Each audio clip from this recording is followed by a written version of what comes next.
Selon une étude récente de PwC, 60% des dirigeants français pensent que leur organisation disparaîtra d'ici 10 ans si leur modèle d'affaires n'évolue pas. Alors, dans un contexte où 6 limites planétaires sur 9 sont déjà dépassées, où 2/3 de la planète pourrait manquer d'eau et où 40% de la population vit sous un régime autoritaire, oui, les entreprises ont un rôle à jouer et leur modèle d'affaires doit nécessairement évoluer pour avoir un véritable impact sur leurs parties prenantes. Au-delà d'être rentables, les leaders de demain sont ces entreprises qui auront su tisser un lien de confiance unique avec leurs parties prenantes. Ce lien, c'est ce qu'on appelle leur capital social. Je suis Nathalie Descoux. Dans ce podcast, je pars à la rencontre de celles et ceux qui, par vision, conviction ou tout simplement pour une question de survie, ont repensé le modèle d'affaires de leur entreprise ou leur industrie pour le rendre plus durable. Quel a été leur détonateur ? Comment ont-ils fait ? Quel impact sur leurs parties prenantes ? Quelle valeur cela a-t-il créé pour l'entreprise ? Ensemble, nous découvrirons les business models du futur et tenterons de vous inspirer pour que vous aussi, vous transformiez votre entreprise, votre marque ou encore votre direction en vue de générer plus de valeur et plus d'impact pour vos parties prenantes. Vous écoutez Capital Social, le podcast qui décrypte les business models du futur. Bienvenue! Chères auditrices, chers auditeurs, bonjour! Aujourd'hui à ce micro, pour ce 3e épisode de Capital Social, j'ai l'immense plaisir de recevoir une femme, et pas des moindres, Blandine Mercier. Forte de ses 22 ans d'expérience, Blandine vient tout juste de lancer HelloMaster, qu'elle a cofondé avec son associé Christophe Serré. Alors, HelloMaster, c'est le premier réseau social professionnel réservé exclusivement aux cadres et dirigeants de plus de 20 ans d'expérience et qui ambitionne de révolutionner le marché de l'emploi de façon durable en plaçant les compétences au cœur de son algorithme. Avant cela, Blandine a travaillé pendant plus de 15 ans au sein du groupe Publicis, où elle dirigeait Marcel, l'agence française la plus récompensée pour sa créativité. Elle y a entre autres accompagné de grandes marques dans leur stratégie de communication avec un accent particulier sur les projets à impact. Blandine, bonjour et merci d'être avec nous aujourd'hui. Bonjour et merci de me recevoir. Un vrai plaisir. Alors, avant de rentrer dans le vif du sujet, pour les auditeurs et auditrices qui nous écoutent, est-ce que vous pouvez brièvement vous présenter et nous raconter quel a été le déclic, je dirais, qui vous a fait passer de la com au marché de l'emploi. En gros, comment cette idée d'HelloMaster est née ? Bien sûr, mais écoutez, tout d'abord, vous m'avez très très bien présenté. Effectivement, j'ai fait l'essentiel de mon parcours professionnel au sein d'agences de communication, et notamment la dernière, Marcel, pendant 15 ans, du groupe Publicis, où j'étais directrice générale. J'ai eu la chance d'accompagner des grandes marques dans leurs projets de communication et notamment dans des projets à impact. Alors, je vais vous citer quelques projets à impact. Les fruits et légumes moches pour Intermarché il y a quelques années et les gestes qui sauvent pour Groupama. Ces projets à impact m'ont vraiment donné envie de me poser des questions sur les évolutions possibles de la société, sur ce qu'on pouvait changer et notre capacité à agir. Et il y a un sujet sur lequel j'avais envie d'agir depuis de nombreuses années. Ce sujet, vous me parliez de déclic, je pense que quand on adresse un sujet à impact, un sujet de progrès, ça commence toujours par quelque chose qui nous agace un peu. Alors, qu'est-ce qui vous agaçait du coup ? Alors, qu'est-ce qui m'agaçait ? Depuis de nombreuses années, j'ai pu observer, et je pense que je ne suis pas la seule, dans mon entourage, d'abord avec mes parents, quand ils ont quitté le monde du travail, et puis avec des proches qui étaient un peu plus âgés que moi, qui avaient une forme de disqualification, de mise à l'écart à un certain moment de sa carrière, seconde partie de carrière, fin de seconde partie de carrière. Parce que senior. Parce que dit senior, c'était en tout cas le ressenti. Et cette disqualification pesait de plus en plus sur des populations de plus en plus jeunes. Et en fait, c'est ça qui m'a marqué. C'est-à-dire qu'avant, il y avait une forme de disqualification vers 55 ans ou les dernières années avant la retraite. Et au fur et à mesure des années, je me suis aperçue que de plus en plus jeunes, on était victime de cette forme de discrimination. Parce qu'il faut mettre les mots aussi sur cette disqualification. C'est une forme de discrimination, l'agisme.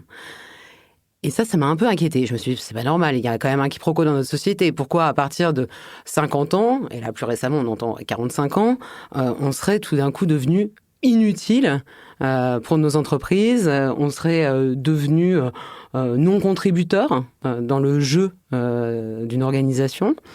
Donc ce malentendu-là, je me suis dit, c'est pas possible, il doit exister des solutions pour qu'on change de comportement, pour qu'on aménage une seconde partie de carrière qui soit plus sereine et plus riche en opportunités. Donc, je me suis renseignée sur le sujet. Il y a beaucoup de data.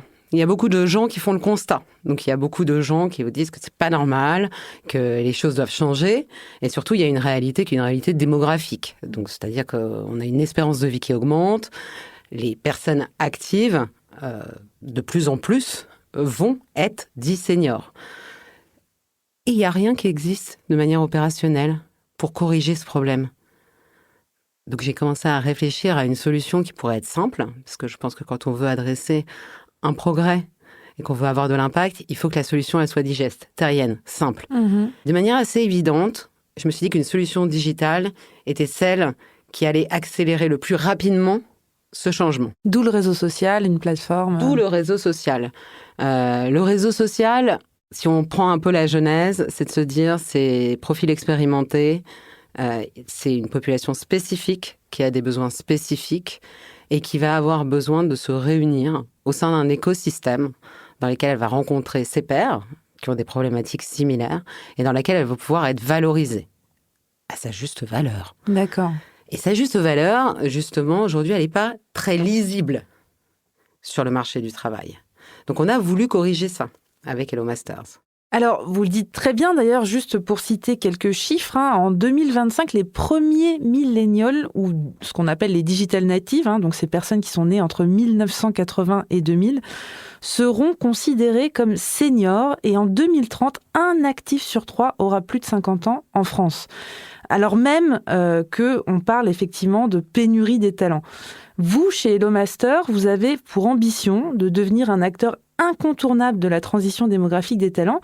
Ça veut dire quoi concrètement? Hello Master, ça propose quoi et ça s'adresse à qui? Alors, il y a plein de choses dans ce que vous venez de dire. Effectivement, il y a une réalité démographique, un fait démographique.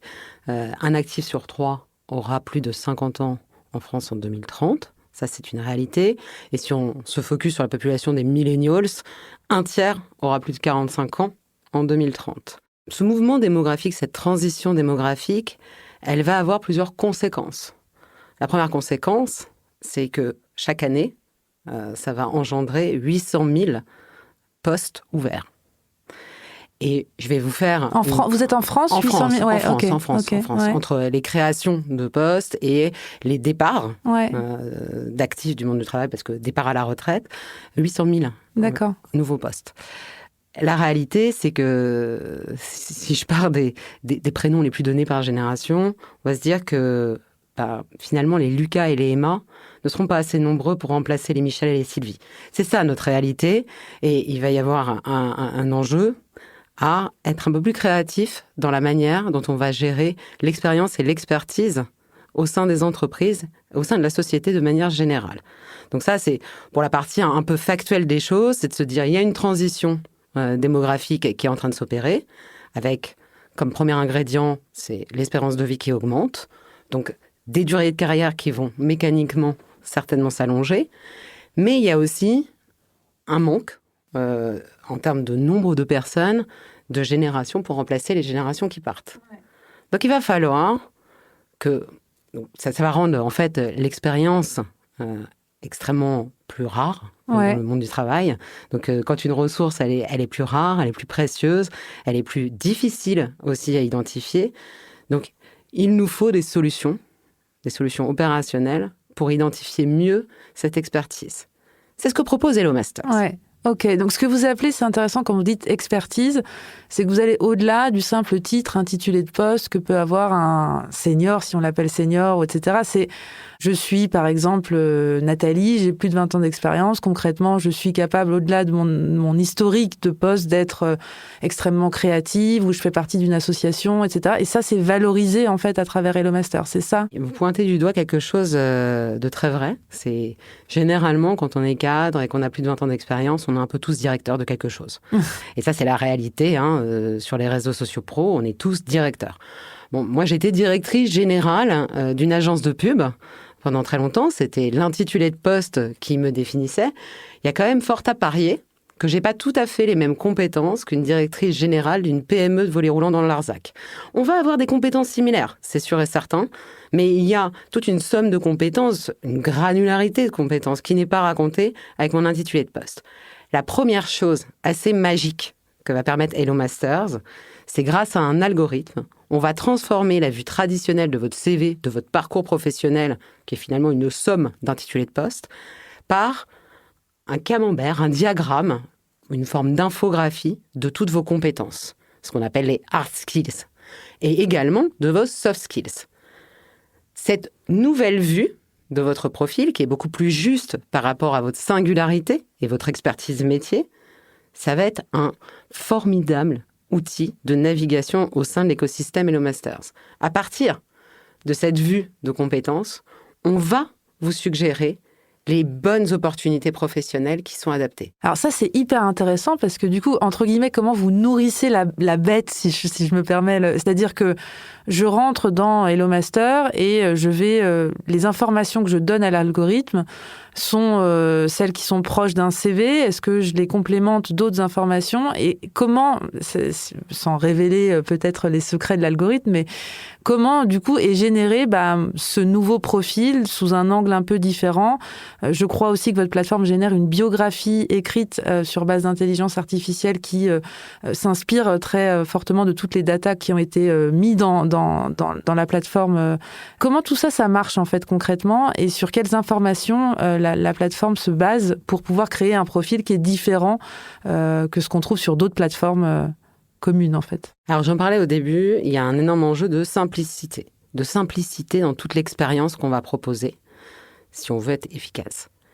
Vous n'allez rien faire, c'est l'algorithme qui va faire le travail. Magnifique. Magnifique. La seule chose que vous allez lui fournir, évidemment, c'est votre parcours professionnel. Donc votre CV ou un document dans lequel il y aurait tous les postes que vous avez occupés. Un Word ou peu importe. Peu importe, un extrait d'une bio professionnelle que vous pouvez avoir. À partir de ce CV, l'algorithme va travailler tout seul et va extraire toutes les compétences issues de votre parcours professionnel, avec un système de pondération. D'accord. Donc, on va voir quelles sont les compétences majeures que vous avez consolidées, parce que soit elles se seront répétées pendant plusieurs années sur différents postes, et vous allez pouvoir, évidemment, à loisir, modifier cette suggestion de l'algorithme. L'algorithme va faire un autre exercice, vous en avez parlé, c'est un exercice, moi, que j'aime beaucoup, parce que je le trouve extrêmement difficile. Il va vous générer une bio. Vous savez, la bio, c'est ce qu'on vous demande pour vous raconter, vous pitcher en quelques lignes. C'est l'exercice de style le plus difficile, parce qu'on a l'impression d'écrire sa nécro. Totalement. On n'ose pas trop, en plus, être un peu conquérant sur les compétences, sur notre expérience. Donc, on est très humble dans la manière de faire. Et on a du mal à avoir un récit professionnel qui soit assez juste. Bon, là, l'algorithme, il y va vraiment. Donc, comme un journaliste, il va vous raconter. Et c'est déjà une première brique pour vous aider, vous, à vous raconter autrement et à identifier vos points de force et vos singularités. De la même manière, l'algorithme va vous générer vos talents, vos soft skills. Mm-hmm. Donc, aujourd'hui, en France, on en parle un peu comme des aptitudes qui viennent compléter des hard skills.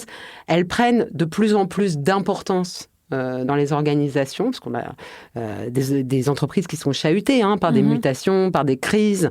Donc, les soft skills sont des éléments extrêmement importants au quotidien pour pouvoir gérer toutes ces mutations, tous ces bouleversements et faire preuve d'agilité dans les organisations. Et est-ce que pour générer ces soft skills, vous vous basez sur des datas uniquement que moi, utilisateur, je remplis ou également sur des datas qui viennent de l'extérieur, sans révéler de secret? Alors voilà, je vois que la secret sauce, je ne vais pas vous la donner. Okay. C'est un peu comme la formule du Golga de l'algorithme. Voilà, vous avez bien raison de tenter. Donc effectivement, on a un algorithme qui est unique au monde, qui va être composé de plusieurs choses, dont des référentiels de compétences. D'accord.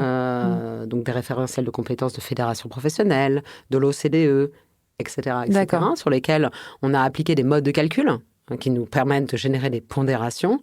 Et évidemment, il y a de l'intelligence artificielle qui nous permet de remettre en forme toutes les datas qu'on va retirer de l'analyse de votre parcours professionnel. Donc là, on voit très bien, effectivement, vous l'avez bien décrit, comment ça fonctionne pour un utilisateur.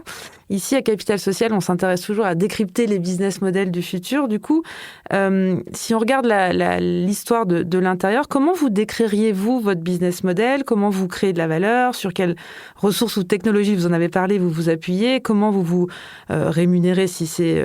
quel est le modèle, en fait, si c'est du freemium ou etc. Et comment vous distribuez cette valeur? Bref, quelle est votre chaîne de valeur à vous sur Hello Master? Alors, déjà, comment on crée de la valeur?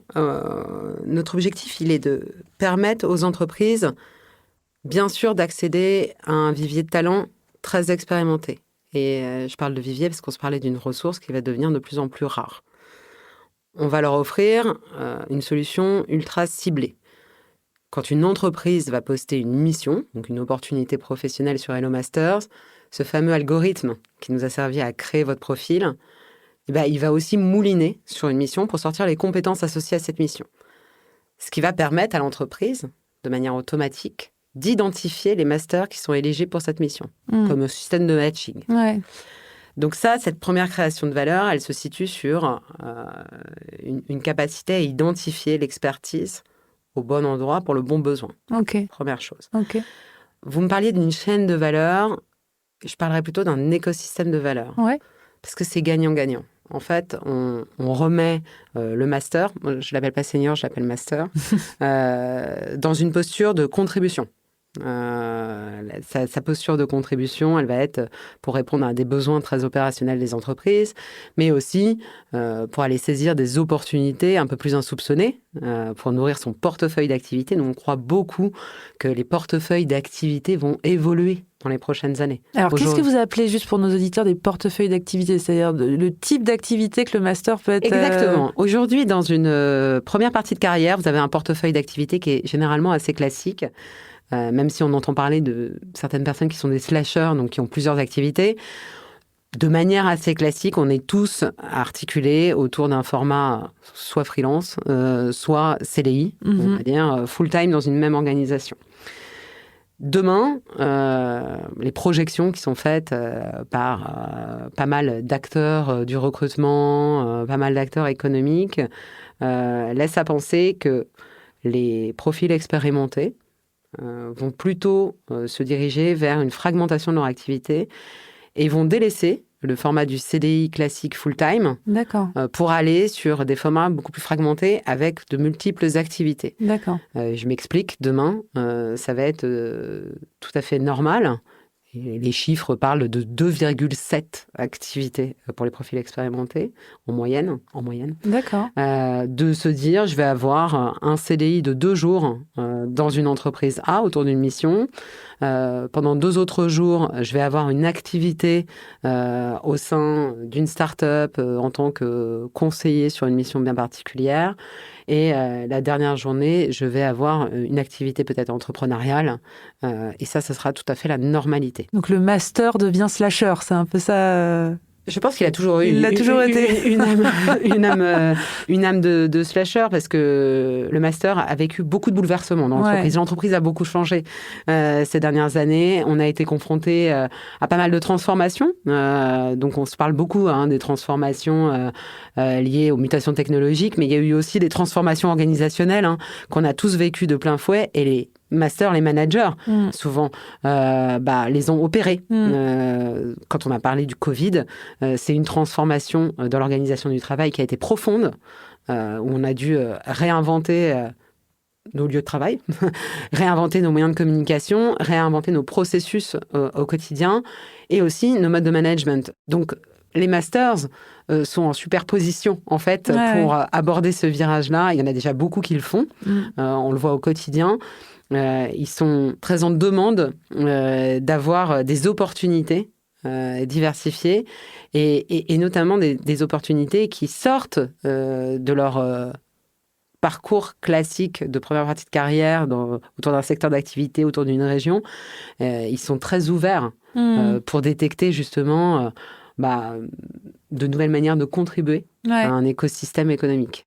Donc, vous avez les masters d'un côté, et si on regarde un peu votre écosystème à vous de parties prenantes, c'est-à-dire tous les gens avec qui vous parlez, c'est-à-dire de l'autre côté du miroir, vous parlez avec des recruteurs, vous parlez avec quel type de parties prenantes, en fait, sont celles de Hello Master? Alors, la première partie prenante, ça va être nos clients B2B. Vous parliez de business model. Donc, c'est totalement gratuit pour les masters. En revanche, c'est un système d'abonnement pour le B2B et notamment les entreprises. Donc, on parle à cet écosystème des entreprises de toute taille, parce que Hello Masters s'adresse à toute taille d'entreprise. Une grande entreprise qui va avoir besoin de remplacer un talent clé, donc un C-level dans son organisation, va pouvoir poster, par exemple, une mission de recrutement en CDI. Mais si je reprends mon exemple de ma petite PME dans le Larzac, demain, cette PME a un appel d'offres, elle va pouvoir poster une mission pour identifier en consulting un expert dans un domaine particulier. Donc, on parle à toute taille d'entreprise, et quel que soit le territoire. D'accord. On parle également à tous les acteurs économiques présents sur le territoire. Donc, ça peut être des acteurs comme les chambres de commerce et d'industrie qui sont au contact du terrain. On parle avec les régions aussi, qui ont pas mal d'initiatives à un niveau local. Je fais une petite digression, mais on le sait, au niveau du paysage français, la transition démographique ne va pas avoir les mêmes impacts en termes de tension sur l'emploi. Il va y avoir des régions qui vont être plus en tension sur certains domaines d'activité. Il y a également des mouvements, on va dire, d'une région à une autre qui vont parfois accélérer des manques en termes de postes à pourvoir. Donc ça, c'est des choses aussi qu'on doit anticiper. Et on a évidemment dans notre écosystème tous les acteurs de l'emploi, de la formation, donc des cabinets de management de transition, des cabinets d'outplacement qui sont très présents dans les parcours seconde partie de carrière. On va avoir des cabinets de chasse, assez classiques, des cabinets de contrats à temps partagé. On s'en parlait, mais ça existe déjà, on n'a rien inventé. Évidemment, le monde associatif, le monde des startups, qui sont très présents. Et après, on a aussi le monde des grandes écoles, qui doit valoriser ses alumni, qui sont des masters, qui doit valoriser ses formations, ses MBA, parce que, encore une fois, être un masters signifie qu'on a une capacité de continuer à contribuer encore longtemps. Donc, qui dit capacité à contribuer encore longtemps, dit besoin de se former, parce que la formation doit être continue tout au long de la carrière. Donc, les acteurs de la formation représentent aussi une sacrée belle opportunité pour cette transition. Ça, c'est intéressant, parce que je crois que sur votre plateforme, il y a aussi ce que vous appelez des deals ou des offres de formation. C'est peut-être dans ce cadre-là que vous parlez avec des organismes de formation. Exactement. Alors, déjà, il y a une urgence, de manière générale, à beaucoup mieux adresser la formation continue lors de la seconde partie de carrière. On le sait aujourd'hui, c'est un peu un point qui reste à corriger dans le parcours carrière. Et pour autant, nous, on va permettre aux masters d'accéder à des formations via l'espace DEALS. Cet espace DEALS va proposer un certain nombre d'opportunités de formation pour compléter soit des compétences que vous avez et que vous avez identifiées comme étant manquantes dans votre portefeuille de compétences, soit pour consolider des compétences que vous avez déjà et les remettre à niveau. Et ça va être assez intéressant pour continuer à garder le masters dans une dynamique de mouvement, d'apprentissage et d'agilité par rapport aux besoins et aux évolutions aussi de l'entreprise. Donc le master, sur votre plateforme, il peut trouver un emploi, il peut trouver des deals de formation, il peut trouver une communauté avec laquelle interagir. C'est un peu ça. Qu'est-ce qu'il peut trouver d'autre Exactement. Donc, vous venez de bien résumer les choses. C'est un réseau social professionnel dans lequel on va trouver des opportunités professionnelles. Des opportunités pour élargir son carnet d'adresses. Et on le sait, carnet d'adresses, c'est 85% des opportunités professionnelles. Donc, il faut élargir tout au long de sa vie son carnet d'adresses. Trouver des missions, donc des missions professionnelles, opportunités professionnelles, et des opportunités de formation. Et dans les opportunités de formation, je rajoute aussi des événements qui peuvent vous intéresser, qui vont être extrêmement apprenants. Donc, on va les référencer pour nos masters. Donc, si je résume, volontairement de façon un peu provocatrice, ce qui vous différencie d'un LinkedIn, au-delà du fait que seuls les gens de plus de 20 ans sont sur votre plateforme, c'est qu'en fait, vous entourez le master depuis sa recherche de communauté, sa recherche de formation, sa recherche d'emploi. Enfin, vous êtes autour du master et pas uniquement une communauté où on raconte ce qu'on a fait tel jour ou tel jour. C'est un peu ça. Ce qui nous différencie, si on doit retenir qu'une seule chose, c'est que sur LinkedIn, je comprends bien l'analogie, il y a une lecture via le prisme de l'intitulé de poste, où finalement, tous les CV se ressemblent un peu. Nous, on a une lecture par la compétence, et cette lecture par la compétence va vous pousser des suggestions.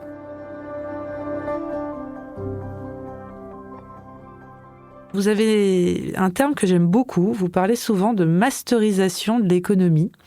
Est-ce que ça m'intéresse de vous entendre sur l'impact, puisque dans Capital Social, on s'intéresse évidemment à décrypter les business models, mais business model à impact. C'est quoi l'impact que vous souhaitez avoir avec Hello Master, au-delà du fait que effectivement les masters puissent trouver formation à leurs pieds, emploi à leurs pieds, réseau à leurs pieds, enfin puissent trouver chaussures à leurs pieds entre guillemets.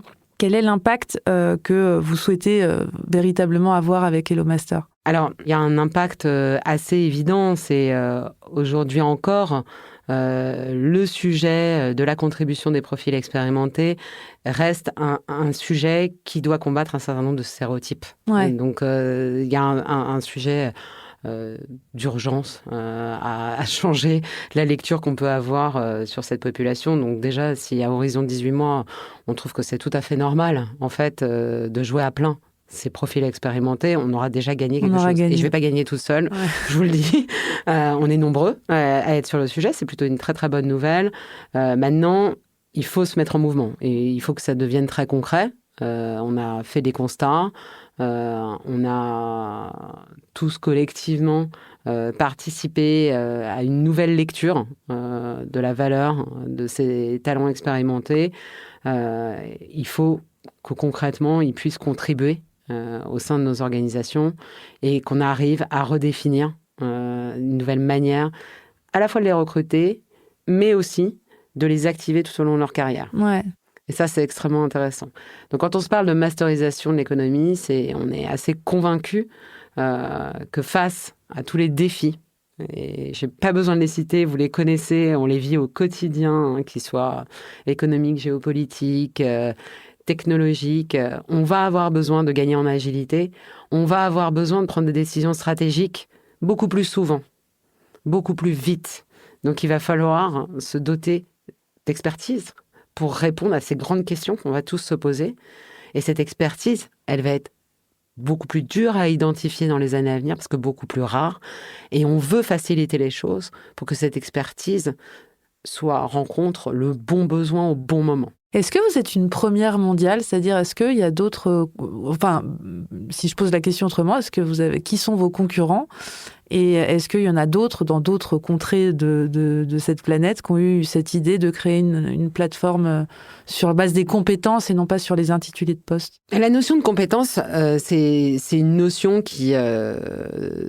dans l'appréhension de la gestion des talents, n'est pas quelque chose de nouveau. Donc, la gestion des compétences et la lecture, justement, de nos collaborateurs via le prisme des compétences, ça a toujours été quelque chose qui anime les ressources humaines depuis une quinzaine d'années. La complexité autour des compétences, c'est que pour bien auditer les compétences que vous avez en interne, c'est très compliqué parce que vous allez passer par du déclaratif, il y a des outils à mettre en place et puis il faut suivre l'évolution des compétences parce que la formation se mettant sur des parcours, ça va enrichir les compétences. Donc pour monitorer et suivre. C'est très dur d'avoir une photo, en fait. C'est très dur. Évolutif, d'ailleurs. Ça demande beaucoup de temps. Et ça ne vous a pas échappé que les ressources humaines sont bien occupées et ont eu beaucoup de choses à faire. Donc, la gestion des compétences est malheureusement quelque chose qui est assez complexe à mener. Donc ça n'a rien de nouveau. En revanche, ce qui est nouveau, et là où on peut dire qu'on est une première mondiale, c'est que n'a jamais été abordé un réseau social dédié au profil expérimenté avec une nouvelle lecture qui casse l'approche traditionnelle dans le monde du travail. D'accord. L'approche traditionnelle, elle est faite autour du CV, de l'intitulé de poste. Nous, on casse cette lecture-là en passant par la lecture par les compétences, qui révèlent la singularité de chacun. Ok. Hyper clair. Alors, c'est quoi votre actualité ? Parce que vous vous êtes lancé il y a maintenant... 1 mois et demi. 1 mois et demi. Quelle est votre actualité et quelle est votre feuille de route, on va dire, sur les prochains mois ? Qu'est-ce qui va vous empêcher de dormir ou plutôt qu'est-ce qui va vous atteler sur les prochaines semaines ? Alors, c'est les soucis qui empêchent de dormir et c'est les rêves qui vous tiennent éveillé, on va dire. Une belle phrase. Donc, elle n'est pas de moi, elle est d'un créatif très talentueux chez Marcel, d'ailleurs. Quoi qu'il en soit, on est vraiment en plein dans cette période-là. C'est une folle aventure, l'entrepreneuriat qu'on découvre. Avec, on va dire, cette nouvelle appréhension du temps. Je pense que si on c'est amusant pour une master, l'appréhension du temps. L'appréhension du temps, mais c'est vraiment un sujet philosophique, je pense, pour tout le monde, pour les masters, pour moi, pour la société de manière générale. Quoi qu'il en soit, notre temporalité n'est pas la même que le reste des personnes. Donc nous, on a envie d'aller vite, d'avoir des résultats très rapidement. Et là où on est assez enthousiaste, c'est qu'on voit qu'il y a un engouement autour du projet. On a plein de masters qui se sont inscrits massivement. Combien ? Alors oui, depuis la création de la plateforme, vous êtes à peu près à combien ? Depuis 1 mois et demi, on est à plus de 1400 masters. Ah oui, d'accord, ok. Donc il y a un réel engouement sur le sujet. Et surtout, on s'aperçoit que la solution, elle était attendue. Alors, je ne sais pas si les gens l'attendaient comme ça, mais il y avait un réel besoin, en tout cas, de trouver une manière simple de se raconter autrement, si je résume les choses, et de se dire, tout d'un coup, on n'est plus caché dans la masse, où on est révélé pour des spécificités. Donc ça, c'est ce qui nous remonte beaucoup, donc on est super contents. Et pas seulement pour les personnes qui cherchent un poste, vraiment, ça concerne tous les masters. Donc là, notre enjeu dans les prochaines semaines, et dans les prochains mois certainement, il est de continuer à nouer des partenariats stratégiques comme on est en train de le faire. Donc on rencontre un écosystème qui est très actif sur le sujet, que ce soit les DRH dans toute taille d'entreprise, que ce soit les régions, que ce soit les acteurs du recrutement, les acteurs aussi d'autres opportunités professionnelles auxquelles on pense moins, mais qui sont des acteurs qui peuvent intéresser nos masters, comme la reprise d'entreprise. C'est un vrai sujet qui est hyper enthousiasmant parce que en seconde partie de carrière, parfois on a envie d'entreprendre. Et entreprendre, ça peut être reprendre. Donc on a envie aussi de reconnecter ces deux mondes-là avec les masters et leurs profils expérimentés. On rencontre aussi des acteurs du conseil d'administration. D'accord. Vous savez, le conseil d'administration, on en parle tous un peu à un moment donné de ses carrières. On se dit peut-être qu'un jour, on va me demander de faire partie d'un conseil d'administration. En fait, il faut qu'on rende aussi ça plus facile. Donc ça, c'est assez intéressant de voir comment on peut transformer ce marché-là aussi. Donc, il y a beaucoup de rencontres, il y a beaucoup de choses à tester parce que c'est un écosystème digital et je pense que vous le savez. Vous êtes beaucoup renseigné sur les écosystèmes digitaux, donc vous savez, il faut pivoter tout le temps. Et pivoter, ça ne veut pas dire de changer de modèle ou changer de concept, mais il y a parfois des fonctionnalités que vous développez et que vous trouvez super cool. Et en fait, à l'usage, quand vos utilisateurs sont dans votre écosystème, soit ils s'en servent pas, soit ils trouvent ça nul, soit ils comprennent pas comment ça marche. Donc, il faut modifier les choses. Donc, on est dans une phase de perpétuelle évolution de notre écosystème. Et par ailleurs, tous les retours de nos utilisateurs, toutes les rencontres qu'on peut faire nous donnent des idées. Donc, comme on est assez créatif sur le sujet, on crée pas mal de nouvelles fonctionnalités. Donc, ne vous étonnez pas si vous voyez apparaître des fonctionnalités un peu tous les jours sur Hello Master, c'est normal. C'est que les retours ont bien été pris en compte. Ils sont inspirants. Et ils sont vraiment... les personnes qu'on rencontre sont extrêmement inspirantes. Parce que maintenant que ça existe, finalement, ça ne demande qu'à être amélioré. Vous savez, quand les choses existent, au moins, on peut les améliorer. Eh ben... Très beau mot de la fin. Je crois que ce sera l'amélioration, le mot de la fin. Je vous remercie, Blandine, grandement pour votre énergie. Merci à vous. Votre enthousiasme et votre sincérité. Ce fut pour moi un véritable plaisir de vous avoir à ce micro. Et si je devais retenir 3 mots, je crois que je retiendrai compétences, évidemment en premier, ce sont bien les compétences de chaque master, vous l'avez très bien dit, et non les intitulés de poste qu'il ou elle a pu occuper qui guident ce fameux algorithme dont vous nous avez parlé d'Hello Master. C'est ça qui crée de la valeur et c'est ça qui change tout.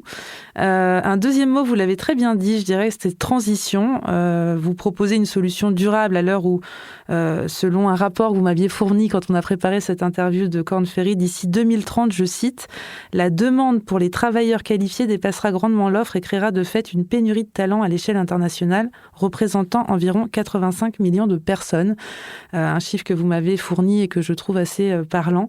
Et puis le dernier mot, je pense, vous le dites très bien, c'est l'impact, avec une vision très très claire et cette ambition, je reprends vos mots, d'imaginer un futur où la diversité relationnelle et l'expérience sont les moteurs de l'innovation et de la croissance durable.